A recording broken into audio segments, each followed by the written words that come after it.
सुनसान लागत बकान रे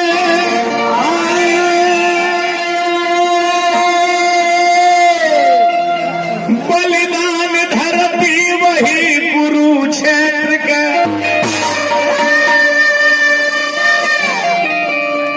अल्लासो की जहिया लगल खलिहान रे युद्ध जारी रहल है। सुन रहे घोर संग्राम दोनों दल का कोने के गर्दन से गुजर है लबान रे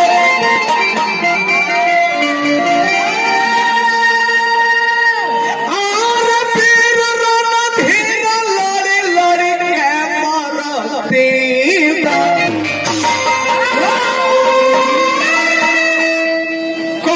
सुदर्शन के कापत जुबान रे महाभारत के अंदर ऐसा लड़ाई को बना भई रहे। महाभारत के अंदर 18 सैन्य सेना, महाभारत के अंदर 18 दिन की लड़ाई, महाभारत के अंदर 18 गो पर्व मिली। क्या है 18? क्या है 18? क्या है 18? सुपने की थी तड़का के मस्तक के हड्डी वाला तरफ बंदनी प्रश्न अरे हमारे बता है कि क्या है 18 विश्वकर्मा जी के अंदर के कोई को मूड़ी रहे मैंने पढ़ा कि एक मूड़ी था 4 भुजा था हाथी पर सवार होकर आए थे प्रकट होकर के बाबू जब कर्ण के फिरी जाके दुर्योधन कहले कि कल पितामह हमारे गए पैर सैया बस हो गए द्रोणाचार्य की मृत्यु हो चुका आपके बल पर मैंने भारत के युद्ध को ठान लिया है। युद्ध में कौन ऐसा उपाय करी जी अर्जुन के बर्बाद कर दी और धर्मराज के बंदी बना ली। करण कहले कि उन्हें कृष्ण बारे सारथी में अर्जुन के हमारा तब युद्ध भयंकर होगी। वे शल्य के सारथी बना के करण के रथ पर बैठावत हुई। अच्छा तो शैल करण के कहने लगे करण अर्जुन बड़ी धनुधर बलवान वीर है जिसका कांडी चलने पर आग उगलने लगता है। ओ करण के लिए रे तू सारथी है ना तो मार देते तुमको जान भी हमको 2 गो श्राप से डर लग रहा है। झूठ बोल के परशुराम जी से विद्या सीख ले बानी हमरा का श्राप देने वाला कि अंतिम दिन युद्ध जब आएगा तो मेरा शत्रु के तू भुला जाएगा। एगो गाय के बछड़ा के मार देले बानी वो बछड़ा के ब्रह्मा मालिक ने उस श्राप देले कि अंतिम समय आ जाएगा तो तेरा पृथ्वी रथ को चक्का निकल जाएगा।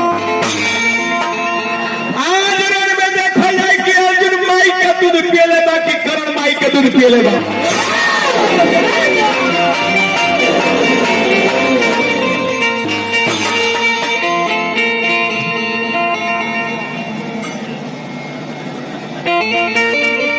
मान्य उपहारा के कन्हाई प्याजी की ओर से पुरस्कार में देख लिए एक साल हम कौन ये बता देता नहीं कि करा के ऐसे ऐसे कलाकार को हुर्मत कर दिए तो नहीं बर्बाद कर दिए।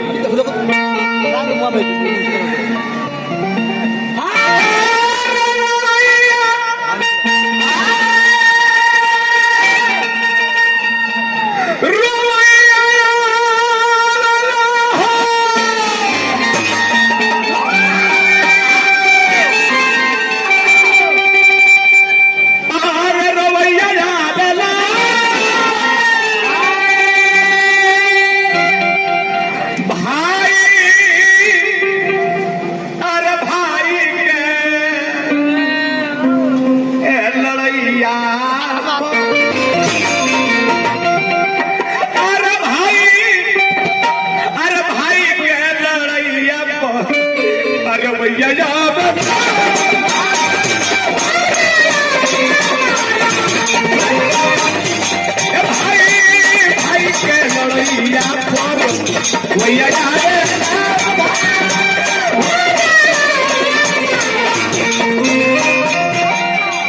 ये कहीं माई के दोनों बेटा था।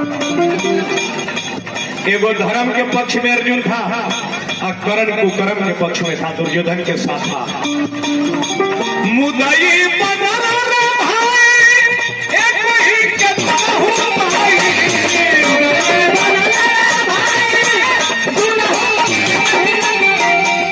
मुदई बनल रे भाई, दुनहु के ही भाई।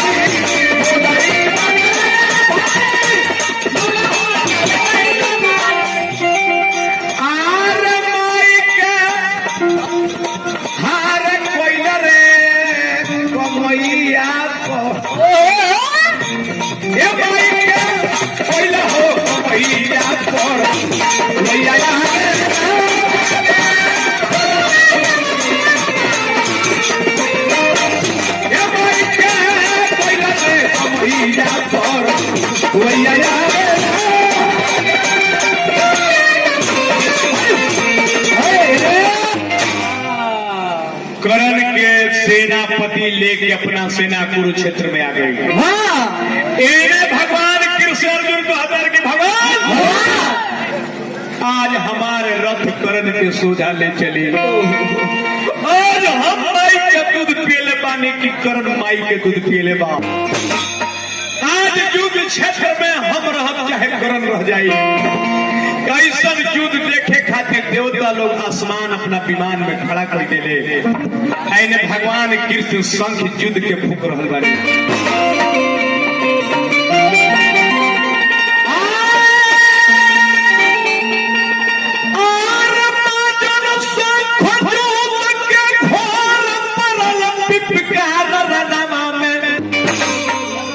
इन्हें अर्जुन अपना गांडी टंकारे लागल।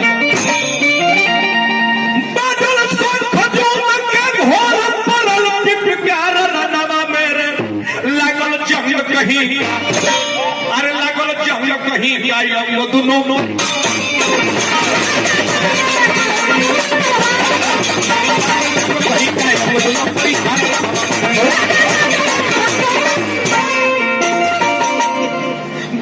ओर हो टंकार बिजली चमके जस अंगार।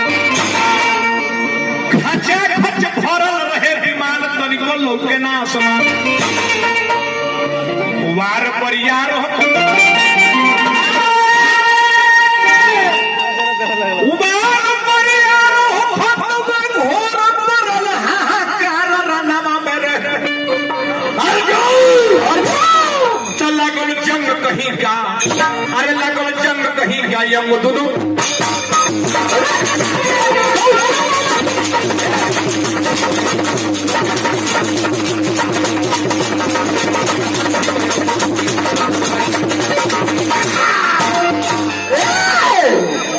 भगवान से कहते रहे अर्जुन की भगवान आज हमारा रथ कर्ण के सोझा ले चली का।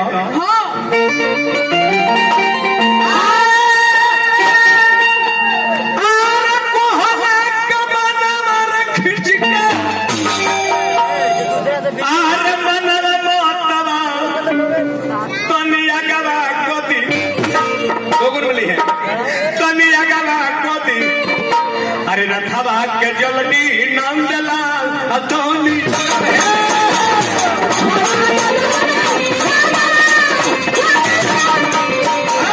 रथवा के जल्दी नाम जला अतौनी।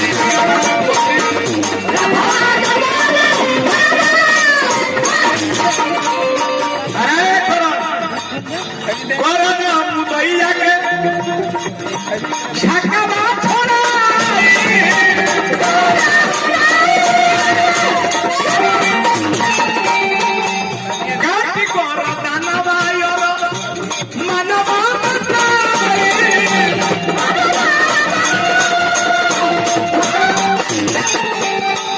जबकि दोनों कुंती का ही लाल है। अर्जुन को हतर के भगवान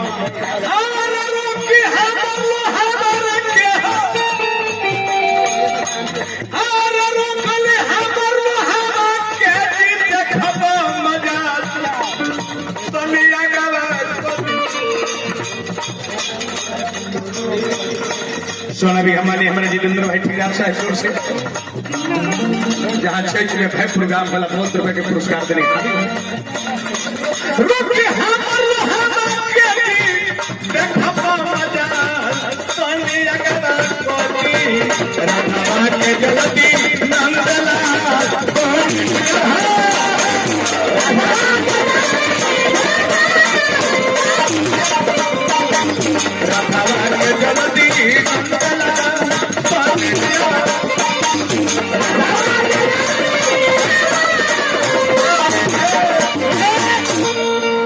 भगवान कृष्ण करण के सोझा अर्जुन के रथ खड़ा कैले भारत यही है कर्ण तो बाई में खीस में अर्जुन बाण तीर के कमान से गांडी पर चढ़ा कर मर ले एकरा प्रतिशोध में करण अपना धनुष से कान काट के फेंक दिला मार के तेज भावल की अर्जुन मारे रे बनवा काटे अरे करण वीर हो या धीर देखी हरी हो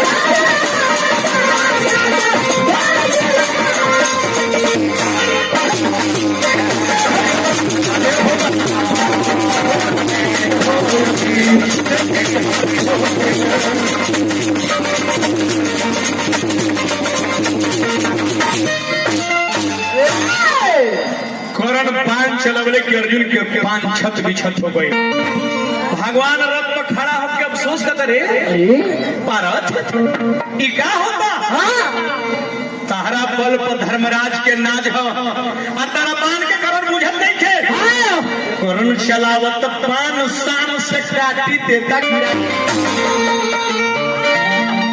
देखिए अपमान हर जी बोले अर्जुन के यहाँ चढ़ाई हरी हो गई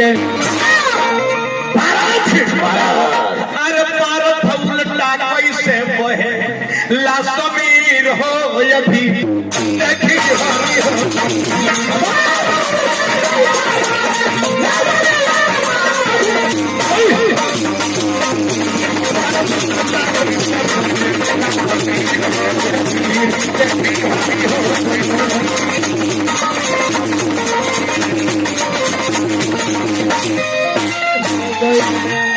जब भगवान अर्जुन के ललकार दे तो अर्जुन अपना गांडी पप्पान मार के 10 बाण मरले एकर प्रतिशोध में 7 बाण करण मरले भगवान कृष्ण के विलीन कर दिले एकरा बाद करण की आंख लाल हो गई त गांडी पप्पान के परसा कर लगले करण कुरुक्षेत्र मैदान लहू से खंगरे लागल ए जे बात आ गई कि अरे नान है रे बुपिरिया हरि अरे जोगी भइले हो दीनवा के रे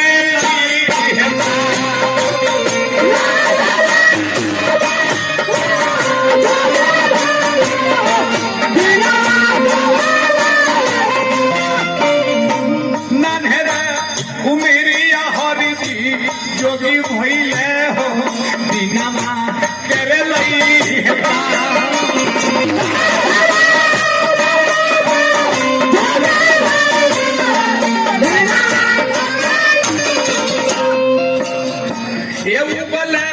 विपतिया के घामवा हो जे कर कहलो लगा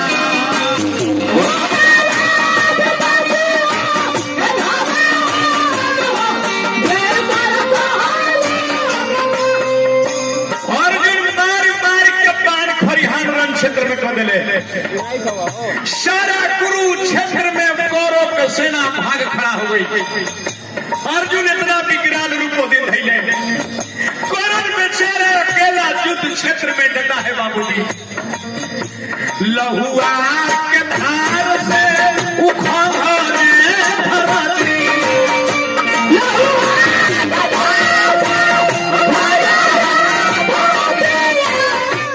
कुरुक्षेत्र में लहू के धार बहे लागल वही लहू के नदी में हाथ माथ रथ के चक्का कहे लागल जेपी शाम सर्विस करने के माध्यम से पुरस्कार आजीवन की पद से लासमा वही में कहेला बाहुबली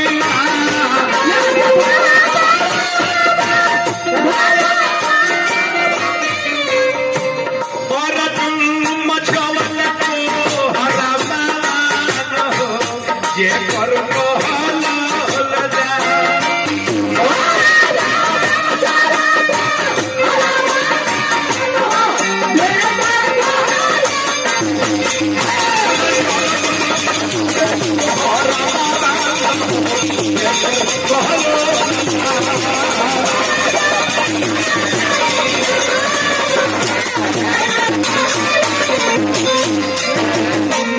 अकेला करण युद्ध क्षेत्र में खड़ा बा, खून से लथपथ शरीर दोनों के लौकत नहीं खे, काल भी मुंह फेर लेलस बाबूजी चिन्हात नहीं कि कौन करण है कौन अर्जुन है। ए बाबू आदतल के धरतिया ना सुरतिया खून से लौकेला, त ये कहीं मतरिया के फिरल ये कहीं मतरिया के फिरल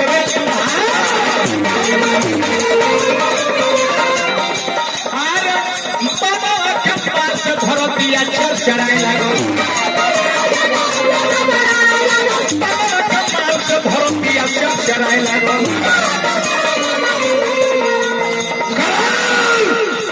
अर्जुन अरे दोनों दाने उठल जाता मोछिया के बाहर, दोनों दाने उठल जाता मोछिया के बाहर, बड़ा होना था के दादा फेर के नजरिया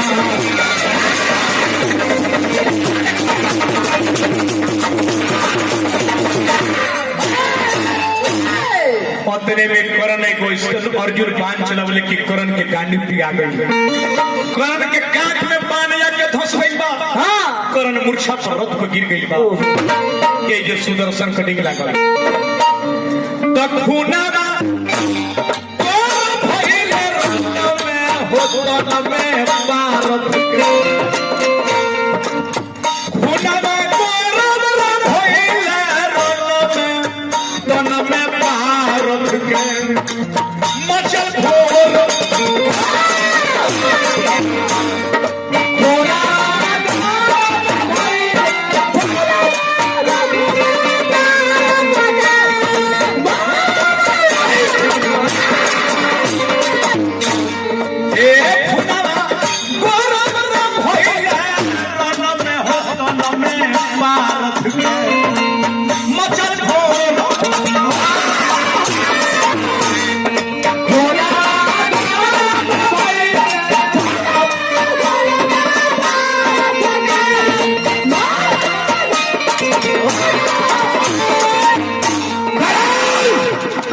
आज हम रह युद्ध में चाहते रहे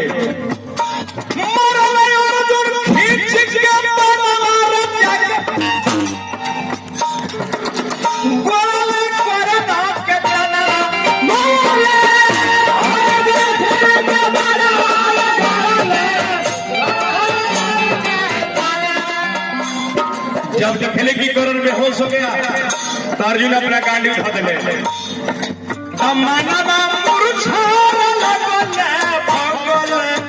जो सदा का रथ के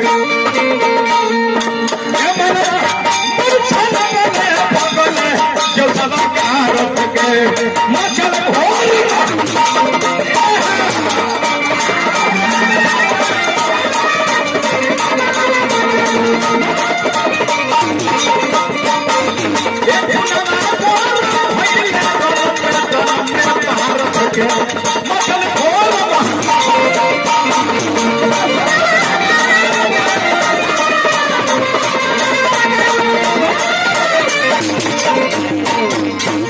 पतने में करण के दर्शक में तक्षक के बेटा अपना आके समागल सर्वमुखी बाण बन के करण ना जन बाण के चढ़ा ले धनुष पर, आकाश में हाय हाय होके लगल कि अब अर्जुन मरा दे है। भगवान अंतर्यामी रथ के गोल से चाप दिले, मरले करण बाण के अर्जुन के मुंडुक छेद से निकल गई बा। जब करण बाण मारस तो भगवान के रथ अर्जुन के रथ 3 डेग फेंक दे, जब अर्जुन बाण मारस तब करण के रथ अंतिम छोर तक फेंक दे, लेकिन भगवान किस रथ हाकता रे सामस करता रे करण के सामस वीर सामस। अर्जुन कहते भगवान हम मारता रे तो कर बहुत दूर रथ चल जाता,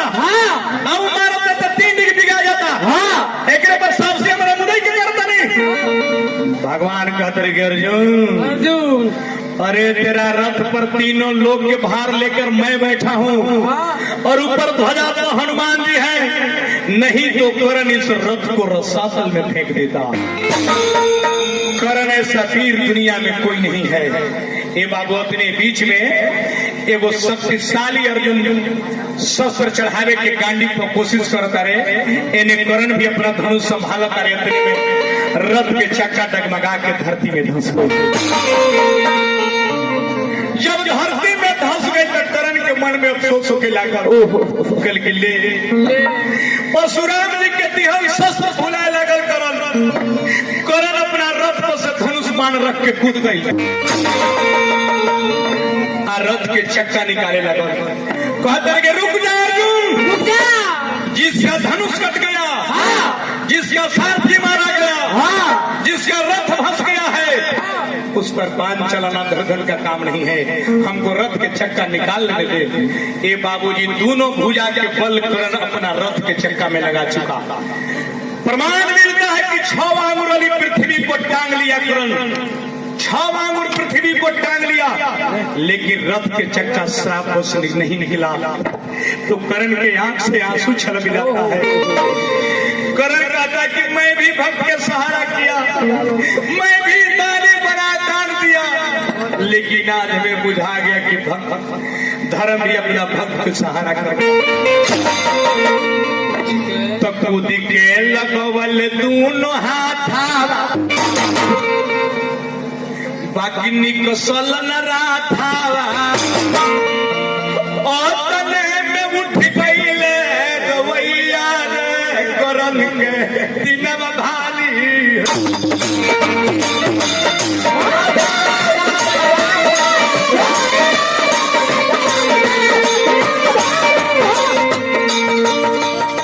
हरिया तने में उठ गईले रवैया करण के दिनवा भाली।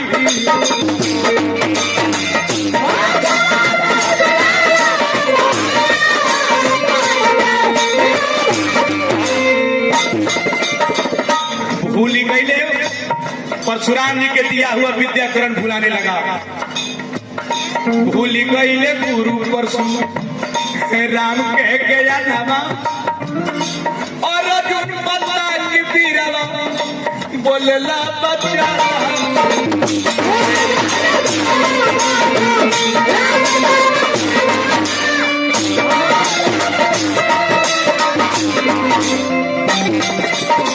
रुक जा अर्जुन, हमरा रथ के चक्का निकाल ले।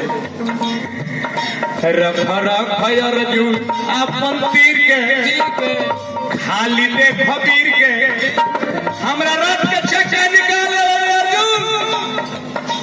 हर मारी हफीर बात में भैया करण के दिलवा।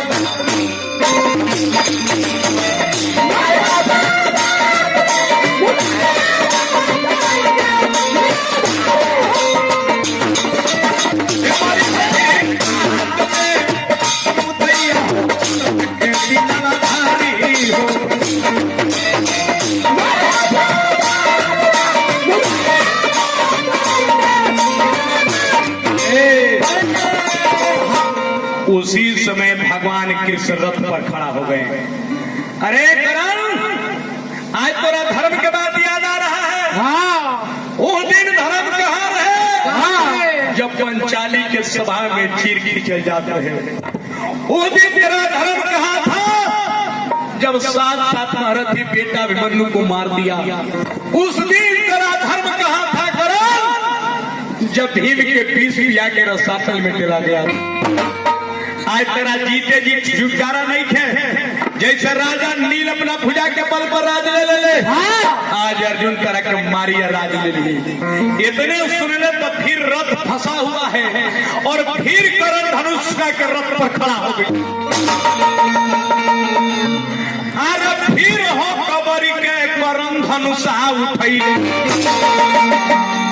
डोरिया चढ़ैले तीरले बनवा जबरेगा फाटी पर्वतवर चचनवा ठहराइला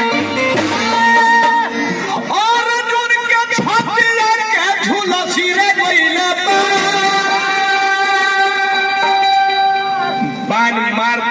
करण की अर्जुन के गांडी छूट गई, अर्जुन के रथ पर मूर्छा आ गई। हाँ अपने बीच बेचारा करण सोचता है कि मैं अपना रथ के चक्का निकाल लूं, सोच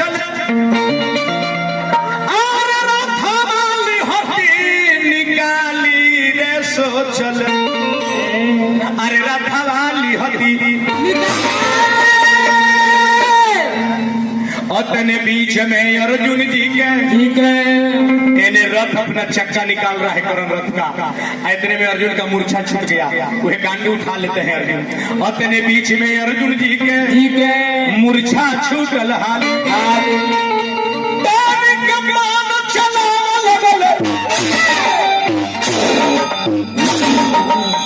और फाटल पतरिया काली रे सोचल, अरे रथा वाली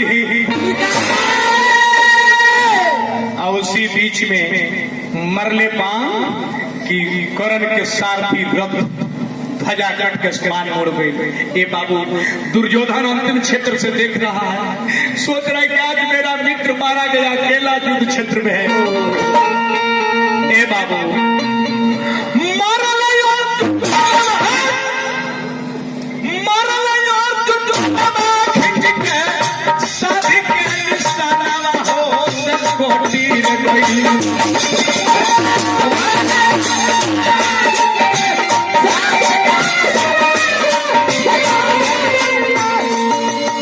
दुर्योधन का घमंड ये गलने लगा,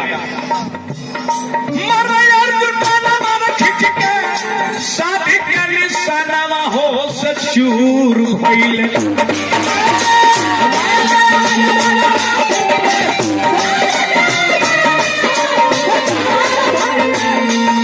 कौर दल के अभिमन्यु हो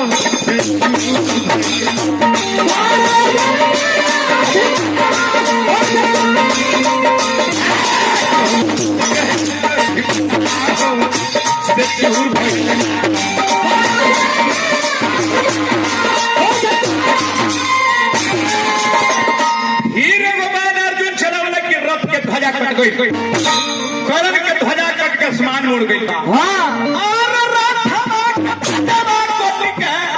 उड़ल का गाना हो सचूर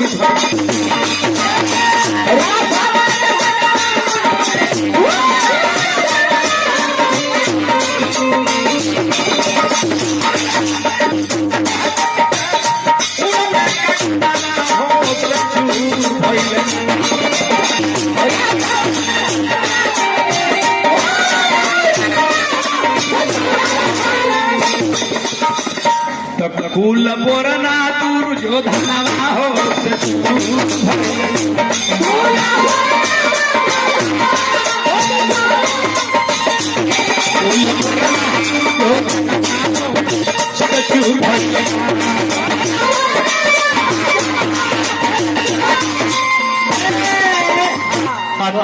आनेलिक नाम के बाण था अर्जुन के पास, वो अढ़ाई हाथ के लंबा बाण प्रमाण मिलता है, वो अपने गांडी पर चढ़ाते हैं अर्जुन और सुमिरते हैं बाण को, रे शस्त्र अगर हम धर्म के पक्ष में बानी, अपना वचन से गुरु के प्रसन्न रख ले बानी, तो ये शस्त्र तू सीधा जाके सूत पुत्र का सर धड़ से अलग कर दे। मरले बाण अर्जुन की करण के गर्दन कट के गिर गई, शरीर गिर के भुइया में लोटे लागल, खून के फुहारा निकले लागल, कहे के भाव निकला तो मरले अर्जुन साथी के निशाना राम साथी के निशाना ए राम लोटे लगले भुइया में शरीर हो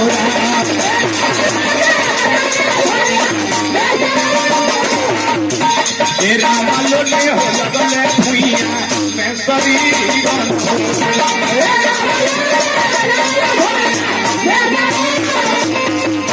करण के मृत्यु देख के अस्पताल रोने लगा, रोवे माया गाना फिर से रोवे लगा गाना माए राम रोवे लगा गाना ए राम धारे लोगवा नोए नासनी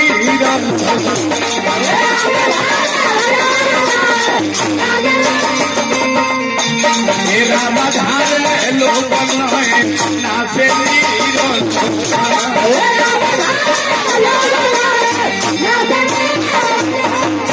युद्ध समाप्त हो गया मुखिया जी। इतने बीच में दोनों दल के लोग देखने आते हैं करण के पार्थ शरीर को। तबले लोग देखते हैं कि करण के शरीर से वो प्रकाश निकल गया और सीधा जाके सूर्य में समावेश हो गया। करण सूर्य का अंश था। तत्काले निकलने ज्योतिया सूरज में समाइल राम सूरज में समाइल ए राम कोहे सुदर्शन वाय हीर